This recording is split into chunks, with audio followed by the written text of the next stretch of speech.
All right. So now we'll talk about our first speaker. Many of you will know of Steve Horwitz, either from in person, from his Learn Liberty videos, or possibly from his Facebook page. If you're not Facebook friends with Steve, I'm going to go ahead and suggest you become Facebook friends with Steve.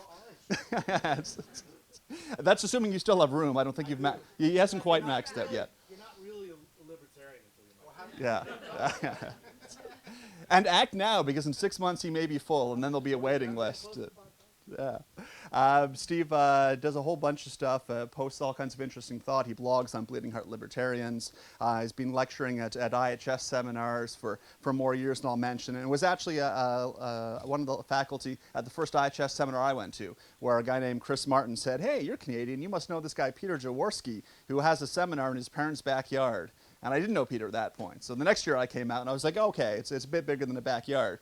But it's still a very cool event. And I'm glad that Chris mentioned it. I'm glad I met Steve, who kindly agreed to come and speak at a seminar I was working on hosting in Windsor.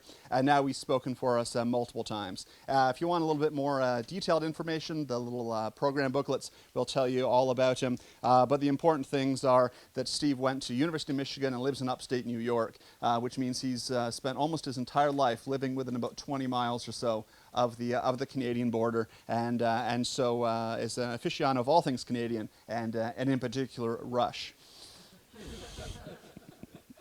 And so I think that's a great introduction to set up Steve for our first speaker. His talk today is going to be on classical liberalism's progressive heritage. Please help me welcome him.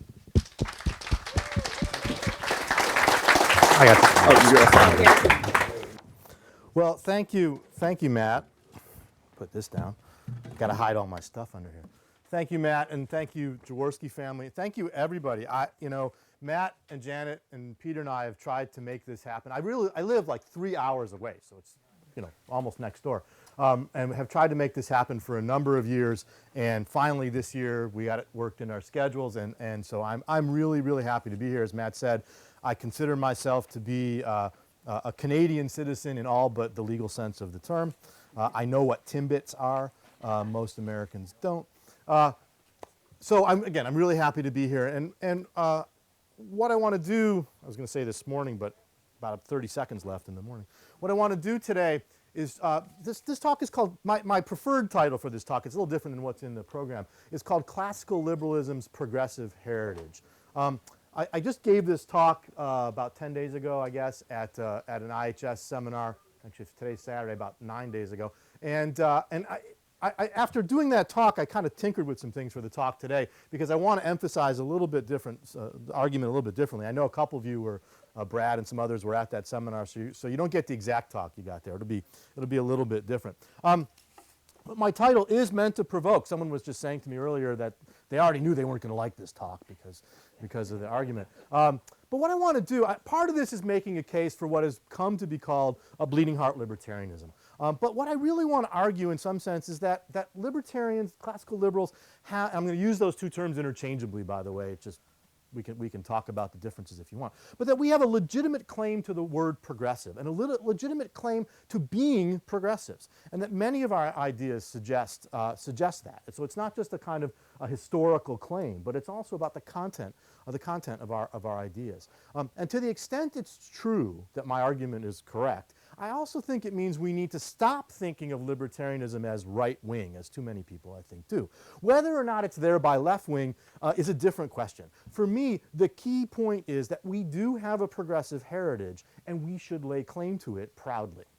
Hayek observes, I've been reading a whole bunch of Hayek the last couple weeks. Janet and Matt and I are at a Liberty Fund seminar in a couple weeks where we're spending an entire week reading pretty much everything Hayek wrote, I think, except for like recipes and things like that. And Hayek, in The Road to Serfdom, he observes in passing that, quote, it was socialism that displaced liberalism, meaning classical liberalism, as the doctrine held by the great majority of progressives. That progressive heritage is the main theme of this talk. But I'm going to also make a short detour and ask another question, which is how progressives were the capital P progressives of 100 years ago? And it turns out they weren't very progressive. Okay, so not only do we, I think, have a claim to that word and have that heritage, but the people who claimed to be progressive, who we think of today as being the capital P progressives, were in fact not so progressive. So another way to think about this talk is, who really is on the side of the poor? Who really is on the side of, say, African Americans or women? Who really is on the side of the innocent victims of imperialism, American and otherwise? And I should note, by the way, this is the first time I think I've given this talk for a Canadian audience, so tough. You're going to have to live with all the U.S. references. All right? I want to try to argue that historically classical liberalism was on the side of those groups, and so libertarianism has been for most of its history. And I'm going to argue that we should see ourselves on the side of those groups, and we should be recapturing that spirit of progressivism. But as I do this, one of my other points is that I think it's important for libertarians not to allow our friends on the left to claim a monopoly on the moral high ground. They don't get one. We also care about the least well-off among us, and we believe that our own preferred social order would do better by those folks than the alternatives. We need to be unafraid to push back when leftists accuse us of not caring about the poor or being racist or sexist on the basis of our policy preferences. We shouldn't let them get away with this, and we shouldn't let them get away with arguing in bad faith that way. Most of our disagreements, not all of them, with folks on the left are not about ends, but about means. I want to argue we share many, again not all, many of their ends. We simply disagree on what policies will best achieve them. And what I'd like to see happen is to force a debate over the empirical effects of policies, not whose motives are more pure. And I think one of the ways we can do that is to understand our own history a little better and understand the ways in which we again, have that legitimate claim to the word progressive. So with that kind of context out of the way, what I want to do is talk a little bit first about classical liberalism in the 19th century. Making the case that classical liberalism, especially the defense of free markets, was historically considered progressive, okay, against ways in which it's often seen as conservative today is actually not that hard. On three major issues, our 19th century intellectual ancestors were the ones on what today we would be called the progressive or the left side of those topics. Interestingly enough, they were the politically correct folks of their day. And let me list them first, and I want to say a little bit about each one of these. The three issues I want to talk about: racial equality, gender equality, and anti-imperialism. So let me first talk about racial equality. One of the most interesting books of the last decade in economics, no, maybe even more than a decade, is David Levy, who teaches at George Mason University, wrote a wonderful book called How the Dismal Science Got Its Name. If you haven't read this book, it's well worth reading. And what the story is how did economics come to be called the dismal science? And most people think it's because economists are really boring. There's truth to that. The other argument you often hear is that economists, we spend our time sort of throwing cold water on everyone's utopian dreams. Also true. But neither one of those are the reason we got that name. The reason we got called the dismal science goes back to the debates in the 19th century over racial equality. And the combatants, again, making a more complex story somewhat simplified, the combatants in that debate were two groups. On one side were the conservative romantics, such as John Ruskin and Thomas Carlyle. On the other side of this debate over racial equality were the classical liberals, particularly the classical liberal free market type economists, and especially John Stuart Mill. And the debate over racial equality grew out of British debates over slavery in Jamaica and in the Indies. And I don't want to go into all that detail, but what I want to point out, and what Levy points out, is that it was the romantics, it was the literary folks like Ruskin and Carlyle who argued in favor of tradition and hierarchy and believed that if we went toward free markets, that the problem with a free market society, with a free market economy, would be that it would destroy all of that tradition and hierarchy because it treated everyone as equal. This is what Levy calls analytical egalitarianism, the idea that when we analyze the social world, we should assume that people are people, right? That there's no difference by race or by gender. And that was, for liberals, classical liberals like Mill, that was key to their argument. But Carlyle and Ruskin saw it the other way. And folks like Carlyle and Ruskin saw, importantly, that tradition and hierarchy was often a matter of race. To them, the idea of white supremacy was a tradition that should be maintained. They saw the way in which markets broke down those hierarchies as being chaotic. No one would know their place in society, right? We can't have this, right? We turn society into this chaotic mess if we don't have the sort of old order in place. And they were on that side of that debate, while Mill and others argued, I think correctly, that in fact what markets do is to break down those hierarchies, to break down those differences. When everyone's money is green, race becomes far less important. White and black don't matter, green matters, or if you're Canadian, whatever color your money is these days. loonies and toonies. All right, the ability to please consumers replaces old markers of status and hierarchy. And I'm going to deviate from my notes for a second. My daughter is this month performing in a professional production, she's in the ensemble, of Hairspray. I don't know if you've ever seen the musical Hairspray. There's a wonderful, if you know the story, it's about integrating racial integration in dancing and music in the early 1960s. And there's a wonderful line in the musical where the sponsor, the Hairspray company that sponsors this dancing show on TV, where one day a month is Negro Day, the rest it's whites only, is horrified to consider the possibility of integrating their dance show. And the host of the show says to him, "Negroes and fat girls buy Hairspray too," right? There it is, okay? There's the idea that markets break down those old hierarchies, right? You know, if you really believe, if you want to make profit selling Hairspray, you have to appeal to everybody, right? And again, it's a wonderful line. It doesn't get any applause because I'm the only one sitting there going, yeah, but whatever, okay?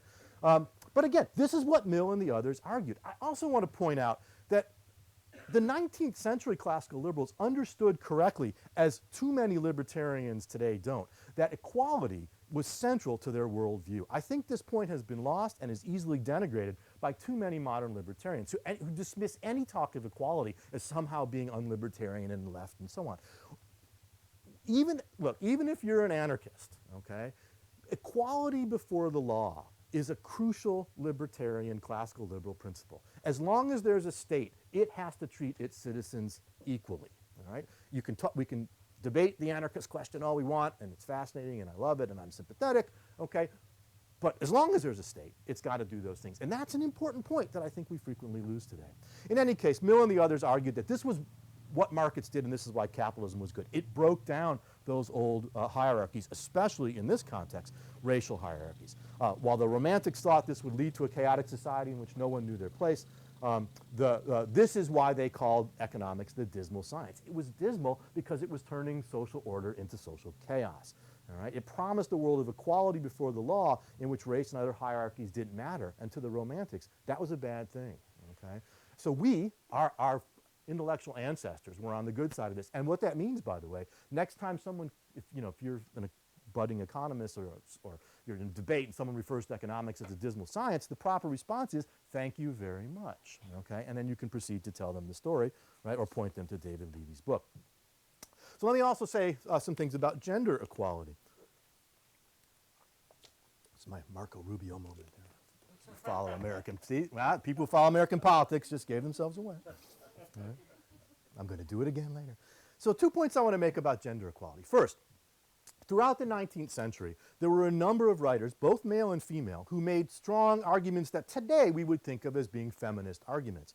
But those arguments were made from a classical liberal individualist perspective. There were, of course, other feminist traditions at the time, more, for lack of a better term, collectivist or socialist ones. But there was a strong classical liberal feminist tradition. Much of that tradition centered around sexual issues, as well as married women's rights questions. But because it's important to remember that for much of the 19th century, in fact, pretty much all the 19th century in one case, it was a time that was illegal to sell contraceptives in many places in the Western world, especially the United States. And in parts of the United States, it was actually illegal to talk about contraceptives, to mail information about contraceptives to people. And yes, as I like to remind my students, contraceptives did exist in the 19th century, right? They weren't invented in the 1960s. The debates over women's rights at the time were often part of the debate over slavery. And one of the things that individualist feminists often did was to compare women's second-class status to that of slaves, and to try to persuade abolitionist men to work for the cause of women's equality on the same kinds of arguments that were made with respect to slavery. One of the other issues that the individualist feminists were concerned with was voting rights. And that's an interesting issue because there was a split among the individualist feminists between the anarchists like Lysander Spooner, who thought women would be better off going up to the state capitals and burning the law books rather than working to get the right to vote. I have some sympathy for that. But there was other mainstream type classical liberals, less radical ones, who saw the right to vote, right, as being an important part of that, again, equality before the law. If you don't know who the Grimke sisters are, if you don't know who Voltairine de Cleyre is, you should look them up. These are important 19th century classical liberal women, right, who made many of the arguments that I'm talking about. And they, along with Susan La Follette and others, took up the individualist side of what was the emerging feminist movement in the 19th century. So one of the things to remember is that intellectually we have this heritage. But a second part of the story was what capitalism was doing in the 19th century. And I'm going to use the word capitalism here interchangeably with free markets. One of the discussions we might have over the course of the next 24 hours is whether we should or should not keep the word capitalism, a debate that is going on. In fact, if you know the Foundation for Economic Education's webpage, I think that's their arena thing this month, which is should we keep the word capitalism. I'm going to just pretend that debate doesn't exist and use those words simultaneously, or equivalently. Capitalism as a system liberated women in a whole variety of ways. And these individualist feminists, especially de Cleyre, at least for part of her career, understood this, all right? One of the things that capitalism did is it transformed marriage. It transformed marriage and made consent and love the center of the marital relationship. This is part of Henry Maine, is that right? Maine's point that liberalism what liberalism did was shift us from a society of status to a society of contract. And nowhere, I think, is that more clear in the idea of marriage as being a consented to contract. Mises in Socialism has a wonderful discussion in an early chapter about family and marriage and sexuality issues in socialism. And he has a nice discussion of this point, talking about how it was the market and capitalism that turned marriage into a contract, and in so doing liberated women. And part of this, of course, was that what capitalism also did was to change the nature of marriage, which for most of human history was about couple getting together for the purposes of production. For most of human history, the household was the fundamental economic unit. And the person you married was a yoke mate, was a workmate, right? This was someone you had to be able to work with, both in the fields and making sure that the house was taken care of. And part of that, of course, too, was that the family was centered around children, of having children. In a society where agriculture was the dominant form of employment, having more people to work the farm was very valuable. And what cheaper and more fun way to get employees for your farm than to make them yourself, okay? And so what we saw was large family size, which put an incredible burden on women. Many women spent their entire lives either constantly pregnant, for most of their adult lives, constantly pregnant or nursing. The mortality rate, aside from child mortality rate, the mortality rate for women in pregnancy and in childbirth was enormous. All of this put an incredible strain on women. And one of the things that began to happen in the 19th century, industrialization shifted jobs out of the home, away from agriculture, away from small cottage industry in the home, into the factories. It raised wages. Those increased wages and the ability to, and the fact that the household was no longer the site of production began to shift the very nature of marriage. And marriage shifted to becoming less about production and more about consumption. Think about what attracts you to someone today. You don't look at someone and go, wow, that make a really good work partner, okay? What we tend to do is say, we read the same things. We like to eat the same food. We both hate skiing, right? I mean, whatever it might be, okay, it's the consumption things that happen. And that changed marriage from being about work to being about love. The most revolutionary thing that ever happened to marriage is when capitalism made marriage primarily about love. What capitalism also helped do was take wives out from under their husbands, and I don't mean that literally, I mean that legally. For most of human history, and certainly through much of the 19th century, the law did not recognize married women in the U.S. and the UK as separate beings. If you were a married woman, your legal economic identity was, the word that was used, was covered by your husband. Your husband had the right to make decisions for you. Married women in many states could not enter contracts, could not own property. All of this suggested the idea, what was known as coverture, the doctrine of coverture, that married women were essentially covered by the male. Male was head of the household and had the rights to make those decisions. To be honest, we see toward the end of the 19th century, partially because of the influence of classical liberals, the end of those laws and married women began to acquire the rights to contract and property. But the idea of coverture itself really wasn't done until as recently as the 1970s and 1980s with the end of marital rape laws. For in many states, up until the 1980s even, the idea of being raped by your spouse, particularly by your husband in most cases, wasn't even legally possible because it was assumed once you married you had consented for all time. And that was the way rape laws read in many states. So we finally gotten out from under all that, and certainly in the 19th century on the economic grounds, classical liberalism was crucial.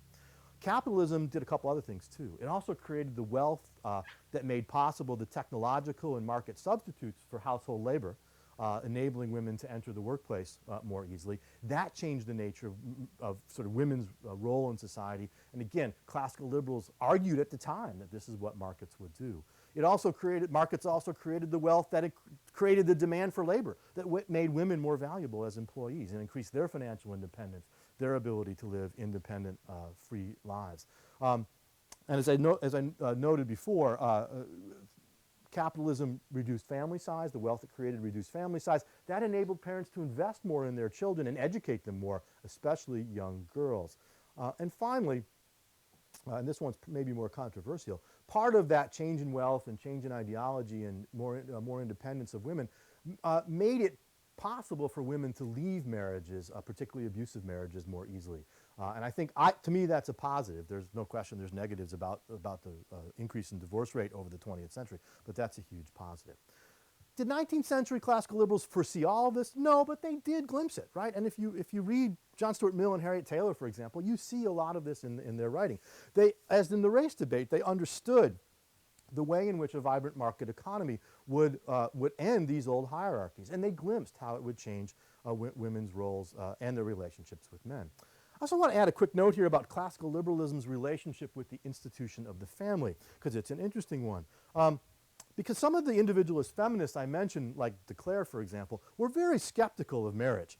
For some of those, it was because marriage at the time was a particularly problematic institution for women. They gave up their rights to contract and property. But for others, they just thought marriage as a whole was a bad thing.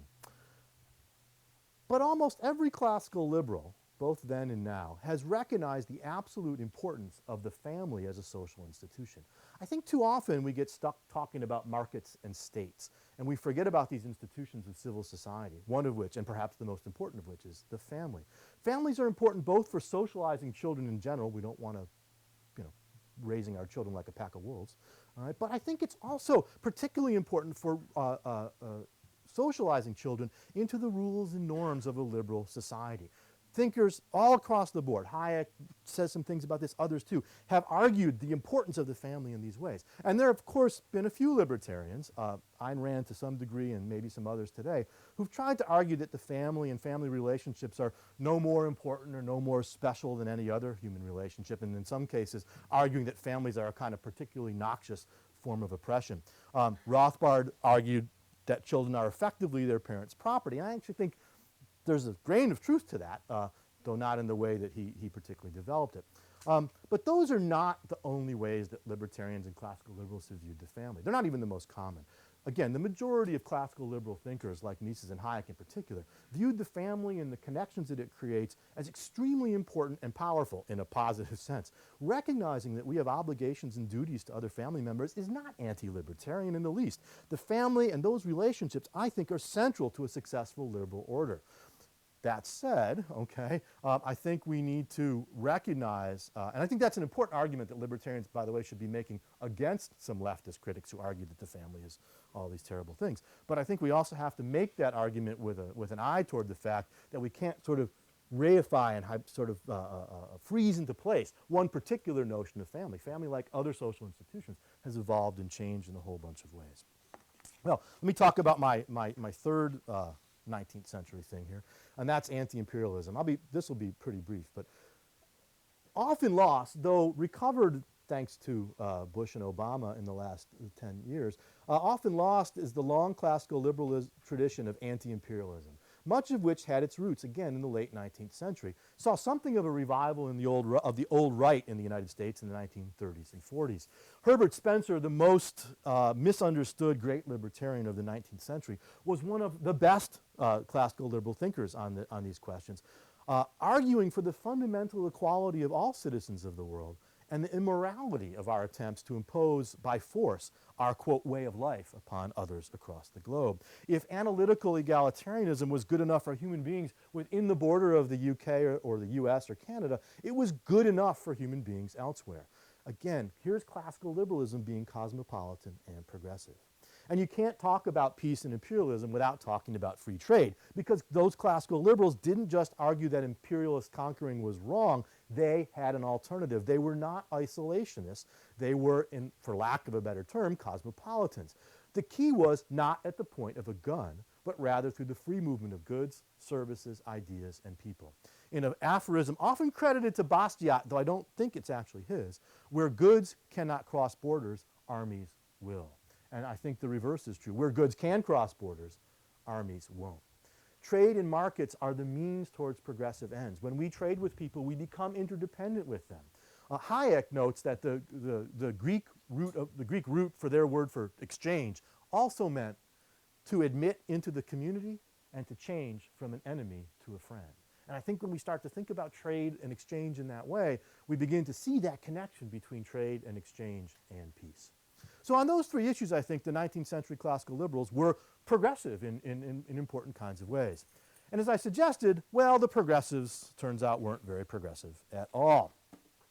Late in the 19th century saw the split between the classical liberals and modern liberalism, with modern American liberalism taking on the form of the progressive movement. And some people argue you can see this evolution take place in one book, which is John Stuart Mill's On Liberty.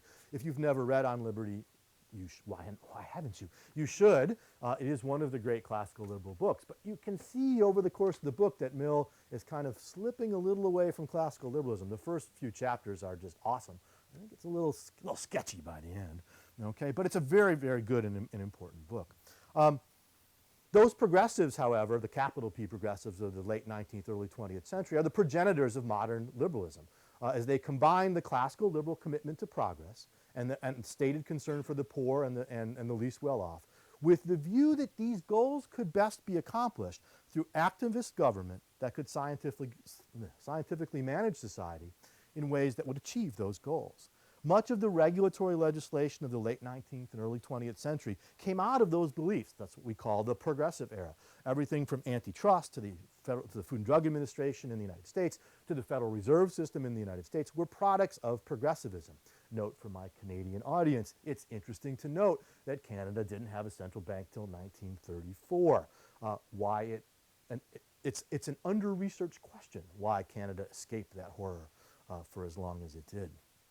At the state level, the progressives in the United States, the progressives supported minimum wage laws and a whole host of labor market legislation designed to protect the weak against exploitation. The general tale we tell about the progressives today, of course, is these folks were the heroes who saved us from the ravages of laissez-faire capitalism by bringing the market under the beneficent regulatory control of the state.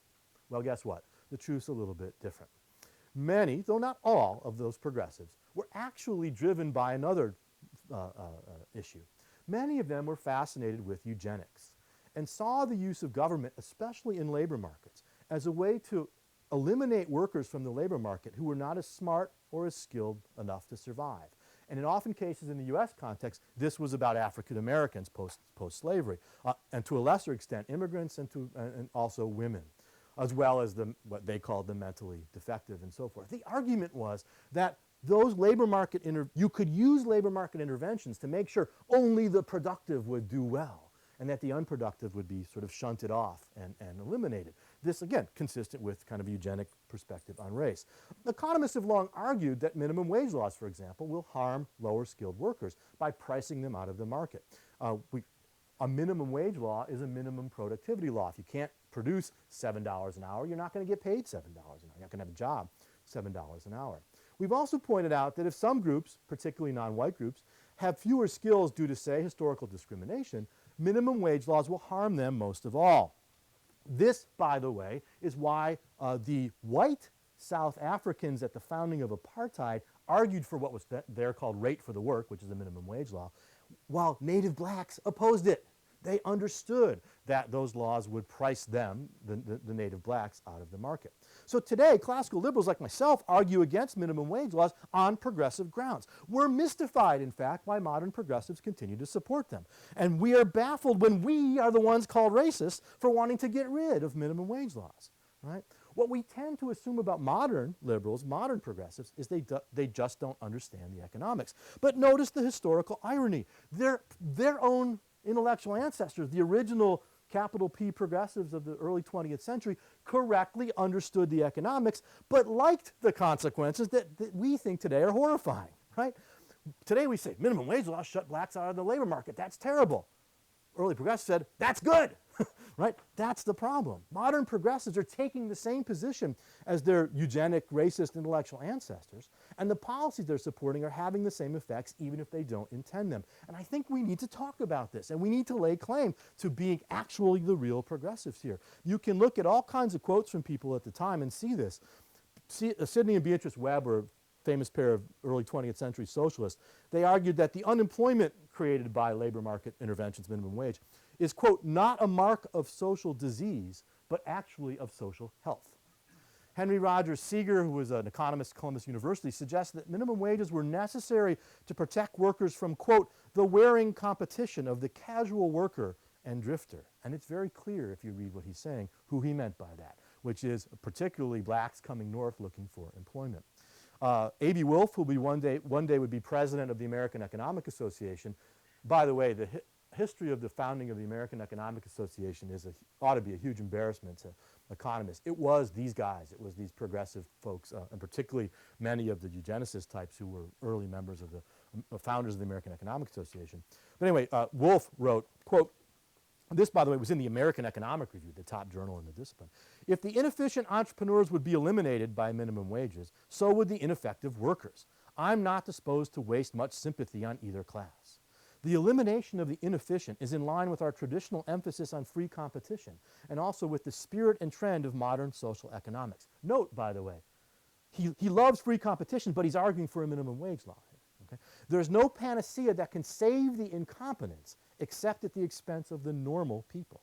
They are a burden on society and on the producers wherever they are. Right? So this is minimum wage used as a tool of social control. You can find similar comments about women in many of the protective legislation about women at the time that limited women's access to labor markets. That was to a significant degree about keeping them in the home to raise kids and ensure the superiority of the white race. A good number of major progressive era figures, by the way, our friend Mr. Keynes was involved in the Eugenics Society, just so you understand. So were other so many economists at the time were, but Keynes was. Were deeply involved in the eugenics movement, hardly a mark of today of what we think of as being progressive. Okay, so the progressives weren't, we have this heritage. The progressives weren't progressive. So what's our claim to being progressive today? What I want to argue is our claim to being progressive today has everything to do with the way in which markets and capitalism have caused an amazing improvement in human living conditions that have come about really since the Industrial Revolution. This is what Deirdre McCloskey, the economic historian, calls the great fact. Right? The great fact being the unbelievable improvement in human life that we've seen in the last 200 years or so. One important point here. The debate is not so much whether the great fact is true, it's what caused it. And what I want to argue, and I think I'm not going to argue it in detail to this crowd, but I think what we should be arguing is that it's markets and capitalism that made this great fact happen. So what's the great fact? Simply put, comparing the world of 1800 to the world of roughly today, if we look at humanity as a whole, there are more people, that's point one, more, living longer, that's point two, and better, point three, lives. More people living longer and better lives. If we want to know how much humanity's lot has improved, we have to take into account all three of these pieces. So let's first talk about better lives. Conventional estimates are that each person on the planet is now able to consume about 8.5 times on average what humans did 200 years ago. It's important to remember that's an average across the globe. Those of us in the West, much greater, maybe 30, maybe 20, 30 times that we could consume in the past. So that's an average, 8.5 times better. So that's the better. Longer, worldwide, life expectancy at birth in the last roughly 200 years has gone from about 26 years to 66 years. Now, it's important to understand what life expectancy at birth means. When you're born, right, how long is it likely that you will live? Here's the quiz. What's the major reason why life expectancy historically was so low, like 26? Who knows? Yeah, child and infant mortality. Good, right. The odds, there were lots of zeros in that average, right? Lots of children who didn't make it to age 1, many didn't make it to age 5, many didn't make it to age 18. It was not uncommon several hundred years ago for parents to name multiple children with the same first name to ensure that at least one of them survived to adulthood, right? If you read almost anything about particularly working class, lower class families in the 19th, even as recent as the 19th and early 20th century, and the problems of it's just horrifying what you read about the problems of child mortality and the sort of how used to it parents had to get to losing their children before adulthood. So that's the increase in wealth and science and technology that's reduced infant mortality is huge. It's not the only reason, but it's certainly a huge one. So we can look at that a different way, right? We can talk about the average number of what we might call adult years alive per person. And we'll assume that 16 counts as an adult, right? So how many years do you get to live on average alive as an adult from life expectancy at birth? 200 years ago, you lived to age 26. That was your life expectancy, right? So at birth, the odds were you lived about 10 years as an adult.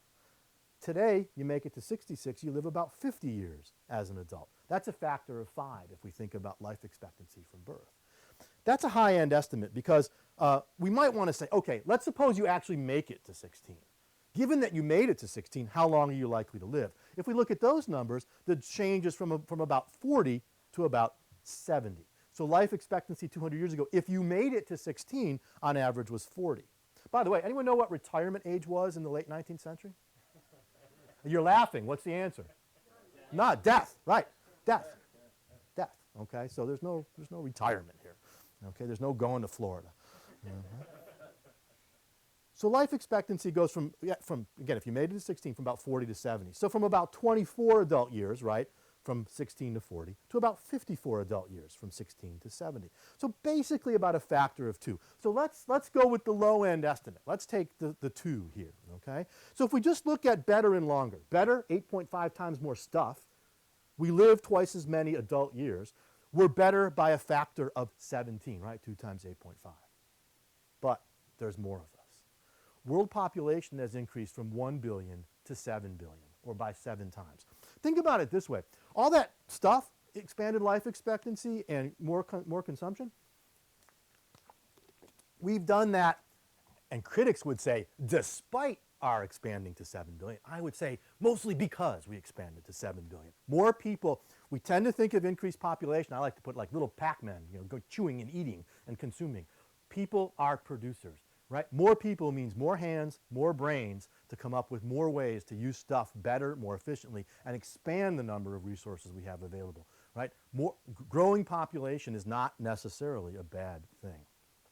So if we throw a 7 in there and take our 17 and multiply it by 7, that makes that, what McCloskey argues is that means we are better off, humanity's better off by a factor of 119, right? If we take the high-end estimate, the 5, right, the 5 times life, that's 297, a factor of 297. Remember, that's a factor of 119. That translates into about 12,000% better than 200 years ago. If you sort of adult years of human beings alive and consuming. Just think what that means. 119 or 297 times more of everything that is humanity. Right? If you want to think about it another way, we've gone in the Western world, we've gone from $3 per person per day worth of consumption to $130 per day. Right? That's, again, roughly about almost 40 times increase just on the basis of consumption alone. And I was going to do PowerPoint, but I decided, man, we're out by the pond. We don't need no PowerPoint. It's a crutch. But what I do have is actually a handout. So you can send these around while I'm talking. And I think there's more than enough. Let me save one for myself. I want to just point out that all these improvements like haven't stopped. There's this story you sometimes hear that, oh, that's all great, Steve, but didn't it all stop in the 1970s and sort of the middle class has been hammered and the poor has been hammered since the 1970s? What you have here is U.S. data. As far as I know, the Canadian data, it is roughly the same because the same factors are at work, okay?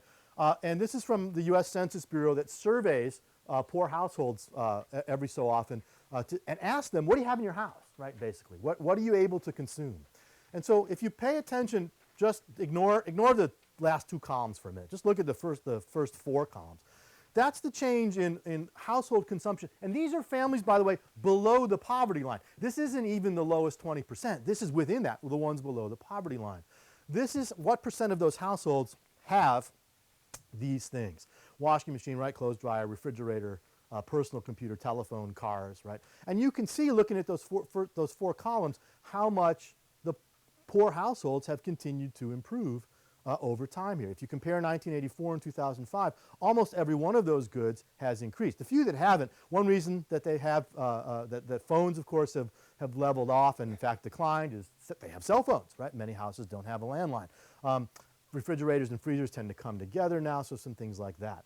And again, this is 2005. That's the most recent data. I think if we could add things onto this. There's lots of things that those households have now that didn't even exist or they wouldn't have had 2005.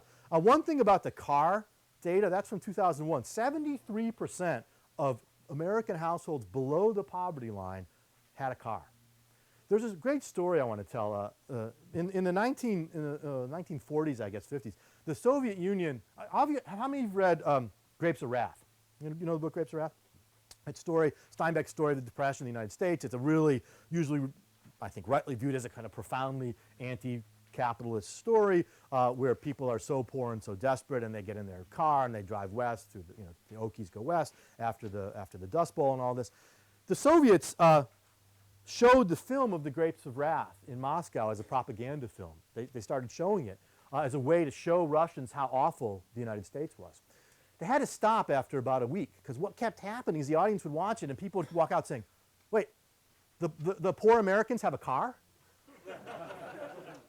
Okay, so no, little perspective here, right? So if you look at the first four columns, what I think is interesting about the last two columns, that's all American households. So two interesting comparisons there. One, if you just compare the last two columns, you can see how much the average U.S. household has, that the average U.S. household has more of these things than it did back then. And you notice there were things like VCRs and personal computers that didn't even exist in 1971 that almost everyone has today, a majority of households have today. And certainly if you continued that forward, those numbers would be even bigger.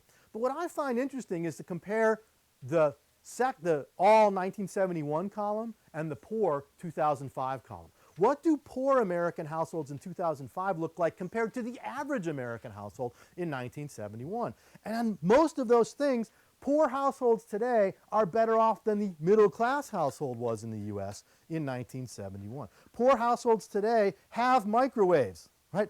Almost no one had one in 1971. They had VCRs and personal computers. And just to point out, I mean, you might say, oh, these are toys and trinkets to some degree, but boy, having a refrigerator and freezer, that's got medicine, got to keep cold, right? Keeps your food fresher. You don't have to spend as much on food. Having a car, having a cell phone, these are things, having air conditioning saves lives, right? These are not just merely, frivolous kinds of things here.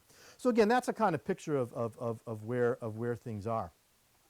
On consumption. One other point to make about this is that having more material goods has actually, I would argue, made us less materialistic. One of the criticisms of markets and capitalism, it makes us all materialists, it's materialism. And my students keep bringing this up. And so the first time anyone says materialism in a paper or in class, it's time out. Define that word, please. I want to know what that word means. And it's interesting, they have a very difficult time describing what they mean. It's sort of, well, people just care about their stuff. That's kind of what materialism is. But is that really true? Think about how much of our existence these days, at least in the relatively better off parts of the world, revolve around everything but the material. We don't worry, most of us, about where our next meal is coming from. We don't worry about the shelter over our head, unless apparently there's a tornado in Ontario, as I've heard you guys talking about. Might bring this thing down. We don't worry about those things, right? We have time for art, music, books, porn on the internet, whatever it is, right? We have time for it. I spent 2 nights this week, 4 hours of my time going to see Hairspray, twice for that matter, okay? Why? Because I don't have to worry about where my next meal's coming from, right? I have the time to indulge in these very non-material things. Material productivity makes the material less important and gives us the time to indulge other values and develop our other virtues. Material wealth also means a healthier, cleaner world. People live longer, we are healthier with modern medicine and dentistry, except perhaps in the UK, and we're more pleasant to be around. Ah, someone got it. We're more pleasant to be around. We're better at disposing of waste, including animal waste, right? We worry about air pollution today. Anyone know what the biggest pollutant in New York City was 120 years ago? Horse manure by the truckload, right? It was a disgusting place to be. I'd rather stand behind a car today than New York City after, 120, 130 years ago. One other point I joke about the dentistry thing, but one of the things that really bothers me about historical films, you look at a film about 200 years ago or something, they all have these clean, white, shiny teeth. I go, no, right, please, show me people with real teeth from 250 years ago that were rotting and falling out of your mouth, where people were in fairly constant pain because we did not have modern dentistry. And to go back to a topic from earlier, think about the family, right? The family used to be one of the most material institutions in human society. It was about survival. But now we think of the family not about material survival, but about a place about love and emotional connection and psychological satisfaction. Wives and children have gone from being economic assets under the control of the father boss to having an existence and a dignity of their own. Even our places of work have become less material and more open to these other kinds of virtues. Work today is way more, again, in the Western world, is way more creative, less mechanical and so forth than it ever has been in human history. And workers have more power and more influence over their conditions than they've ever had in human history. So I think the argument here is that all of this, I would argue, can be attributed to the power of markets and capitalism to increase our wealth and at the same time also increase along many dimensions our freedom. I'm going to throw this out here. This is another little controversy starting claim, but it's true over the last 100 years that we have lost a number of our economic freedoms, no doubt. But what we have gained in other realms is enormous. The gains to non-whites and to women in their freedoms, the ending of slavery in and of itself, and certainly in the U.S., the ending of Jim Crow, are huge gains in human freedom. The ability of married women to have contracts and property, and in general, right, the fight for women's rights and for the rights of other minority groups, the change in the way we view gays and lesbians, all these kind of things, huge gains in freedom. I'm willing to make the claim that human beings in the Western world today are more free than they were 120, 150 years ago. We tend to get focused only on the economic. It's not. I'm an economist. It's important, okay? But these other things are huge. And the other, I guess I should add, is our First Amendment type rights in the U.S. context, right? The right to read what we want. The idea that you can go out on the internet and find anything to read compared to 140 years ago when sending information on contraceptives through the U.S. mail got people put in prison. That's a huge gain in human freedom, our ability to interact and exchange in all these kinds of ways. Half the things you guys say on Facebook today would have got you in prison 120 years ago. Lord knows for me that would be the case. If you know my Facebook page, you understand. All right? So one last question to think about here, I think, one last big question to think about is how did we end up on the right then? How did we end up being perceived as right-wing? And I think my confidence in my answer to this question is not extremely high, but here it goes. I think the answer, ironically, is socialism. When progressivism in the early 20th century, in its more extreme form, was socialism. And particularly when socialists came to power in Russia and China and other places, classical liberals rightly opposed it. But socialism was seen as the new progressive view. That's Hayek's point about how the socialists became the progressives. And very rightly, classical liberals objected and criticized socialism. This is, in many ways, of course, Mises and Hayek, for example, their work on criticizing socialism in the 20s and 30s and 40s is the foundation of many modern libertarian ideas. The problem was, of course, that to do that, classical liberals aligned ourselves and had to align ourselves with true conservatives. And classical liberalism was seen as clinging to the past and itself became viewed as conservative. Read anything from the 20s and 30s and you'll see this. And by the way, including that long forgotten progressive, Herbert Hoover, who said exactly that the old liberalism, classical liberalism, was out of date and all these kinds of things. So at the same time, right, so that, as classical liberal opponents of socialism found common cause with traditional conservatives, that alliance became even stronger at the end of World War II with the advent of the Cold War. It's also true that after World War II, and maybe even after the end of the Great Depression, true classical liberals were few and far between. The Great Depression effectively destroyed the schools of thought like Austrian economics that were defenders of the marketplace. It destroys a strong term. Reduced us to near zero, but not quite zero, near zero for a couple of decades. So classical liberals were few and far between, and allying with the right against socialism was the lesser of two evils, and understandable and necessary in some fundamental sense. But by the 1960s, during the beginnings of the libertarian revival, there was a real attempt to separate libertarians from the right, provoked, I think, to a significant degree in the US by the Vietnam War and the draft, two related issues that pushed libertarians to the left, along with, to some degree, the civil rights movement. It's of note here that the U.S. Libertarian Party was the first U.S. Libertarian Party to have a gay rights platform, which it had, I think, in 1976 and certainly by 1980. Murray Rothbard and others at the time had briefly successful alliances with the New Left, and the 70s looked like a time when that partnership might blossom. I, as it were, came of age into libertarianism around 1979, 1980, and at that time, even still, there was this kind of left vibe going on about the possibility of that alliance. But 1980 came along, and a guy named Reagan came along, and I think changed this dramatically. Reagan had classical liberal rhetoric much of the time, and the growing free market presence in the conservative movement and in the Republican Party in the U.S. led many classical liberals and their critics to see classical liberalism as belonging on the right. The 1970s libertarians, and Jeff might be certainly old enough to remember, were very often countercultural and hippie-ish. And I can remember going to a Libertarian Party thing in 1982, and there was like two groups, right? There were the guys in the business suits, and there were the guys who just walked in from smoking dope, right? And that's what it was, okay? And that was the transformation underway. And by the 1980s, libertarianism had sort of pushed out that leftist influence to a significant degree, at least in the U.S., and become, again, more, as it were, more mainstream. I think there was also a role played by the increasing visibility of religious belief within libertarianism, the classical liberal sort of tent, which we're under today.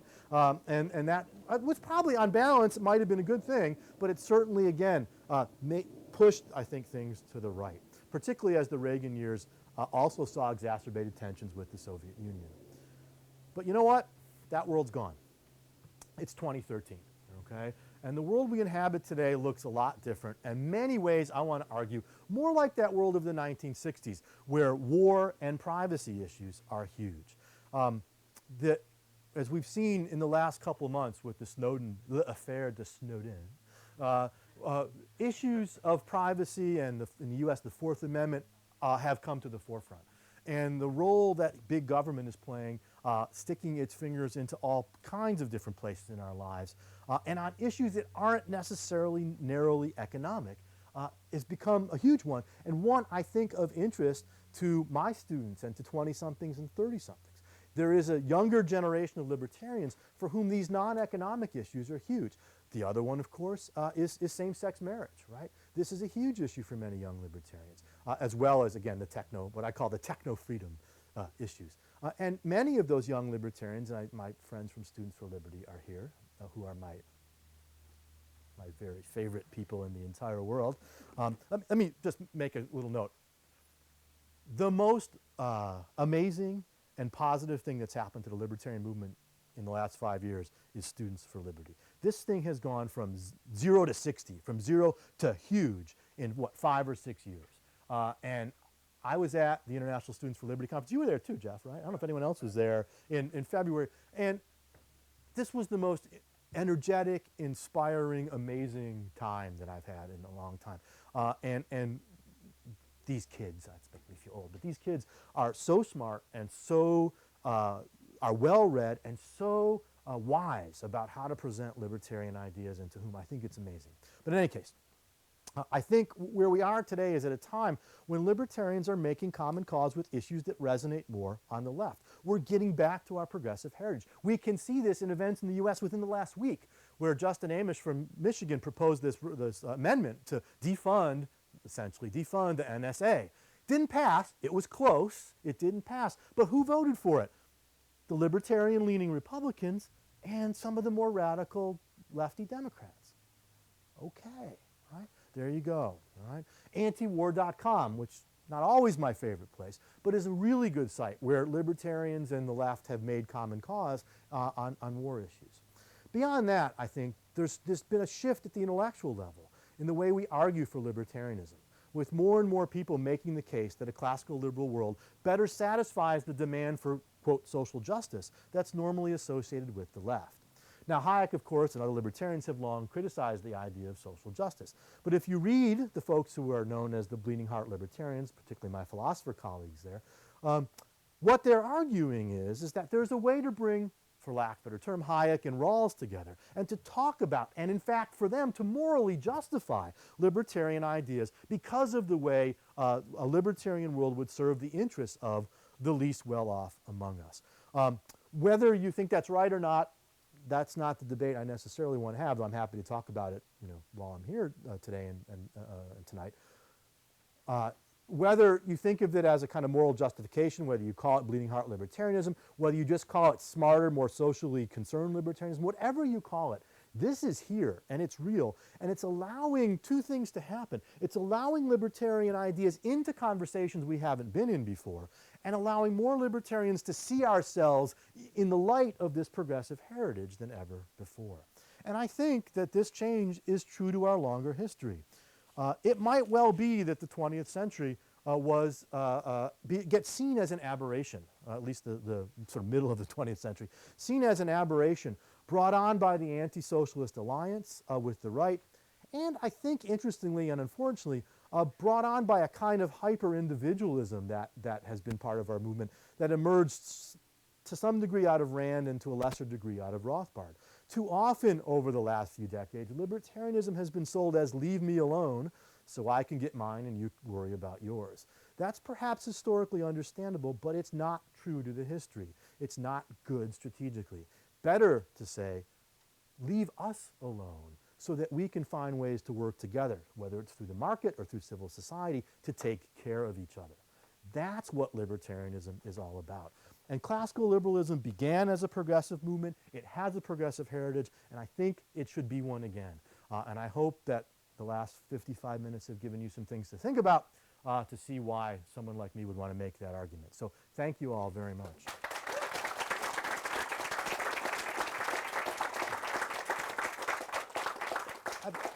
We've got about 5 minutes maybe to take a few questions. Because look, one of the reasons I'm really excited to be here is I got to eat Mrs. Jaworski's food. I have to.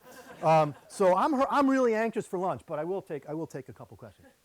I think we got a microphone, so we want to wait for the microphone. Okay. Yeah.